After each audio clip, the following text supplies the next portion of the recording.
बहनों और भाइयों, आपकी पहचान को लोग कैसे धूमिल करते थे। जिस बिहार ने कभी देश को नेतृत्व दिया हो, जिस बिहार पर देश को गौरव की अनुभूति होती हो, जिस बिहार में पाटलिपुत्र भारत की राजधानी के रूप में पूरे देश को स्वर्ण युग में ले जाने का काम जिस बिहार ने किया हो, वह बिहार कांग्रेस और आरजेडी के समय अपनी पहचान के लिए मोहताज हो गया था। और फिर एनडीए की सरकार जब आई, बिहार को आज उसकी पहचान मिली है। और आज इसीलिए हम लोग आए हैं आपसे कहने के लिए, बीजेपी और एनडीए डबल इंजन की ये सरकार बिहार को विकास के पथ पर डबल स्पीड से ले जाने के लिए प्रतिबद्ध है। और विकास की इस प्रक्रिया में आप सबको जोड़ने के लिए आज मुझे सहरसा की इस पावन धरा पर आने का सौभाग्य प्राप्त हुआ है। आप सबसे मैं इस बारे में कहना चाहूंगा कि अब कोई भी बिहार को उस पुराने लालटेन युग में नहीं लेके जाएगा।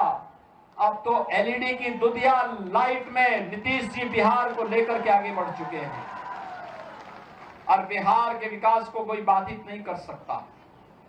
और बिहार के इस विकास को आगे बढ़ाने के लिए ही आज आप सबका आह्वान करने के लिए मैं आपके बीच आया हूं।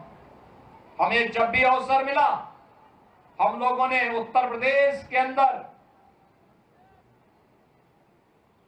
इन महापुरुषों से प्रेरणा प्राप्त करते हुए कुछ न कुछ नया करने का काम किया है। बहनों और भाइयों, सरदेव जयप्रकाश जी की पावन जन्मभूमि उत्तर प्रदेश और बिहार के जंक्शन में बलिया जनपद से सटे हुए है। सितादेरा में हम लोगों ने उनकी पावन जन्मभूमि पर उनका भव्य स्मारक बनाने का काम हम लोगों ने वहां पर किया है। वहां पर सरदेव जयप्रकाश जी ने 1977 में कहा था, एक इच्छा व्यक्त की थी कि मेरी जन्मभूमि में एक चिकित्सालय बनना चाहिए और हो सके तो उसका नाम उनकी धर्मपत्नी प्रभा देवी जी के नाम पर रख दिया जाए। उत्तर प्रदेश में समाजवादी पार्टी की सरकार ये कार्य नहीं कर पाई, लेकिन ये सौभाग्य हमारा है 17 में हमारी सरकार आई, हम लोगों ने वहां के चिकित्सालय का नाम सरदेव जयप्रकाश जी की धर्मपत्नी के नाम पर किया है। आज वहां की कनेक्टिविटी को बेहतर किया है और विकास की प्रक्रिया के साथ, तेजी के साथ सितादेरा भी आगे बढ़ चुका है। हमें उत्तर प्रदेश के अंदर एक नेशनल लॉ यूनिवर्सिटी की स्थापना करनी थी, हमने वह भी प्रयागराज की धरती पे किया।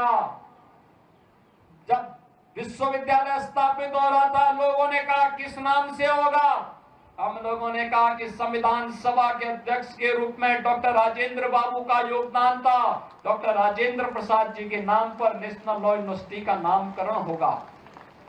बहनों और भाइयों, आज बौद्ध कनेक्टिविटी की दृष्टि से अगर आप देखेंगे कितना बेहतर कार्य डबल इंजन सरकार बौद्ध परिपथ के रूप में कर रही है। बौद्ध परिपथ को जोड़ने का काम हो या अयोध्या से सीतामढ़ी तक राम जानकी मार्ग के माध्यम से अयोध्या की कनेक्टिविटी को बेहतर बनाने के लिए यह कार्य भी डबल इंजन की भारतीय जनता पार्टी की उत्तर प्रदेश सरकार आपके साथ मिलकर के कर रही है। और इसीलिए आज आप सबसे कहने के लिए मैं आया हूं, भारतीय जनता पार्टी ने सहरसा से एक लोकप्रिय प्रत्याशी डॉक्टर आलोक रंजन जी को आपके बीच में पुनः उतारा है। डॉक्टर आलोक रंजन जी आपके बीच में हैं।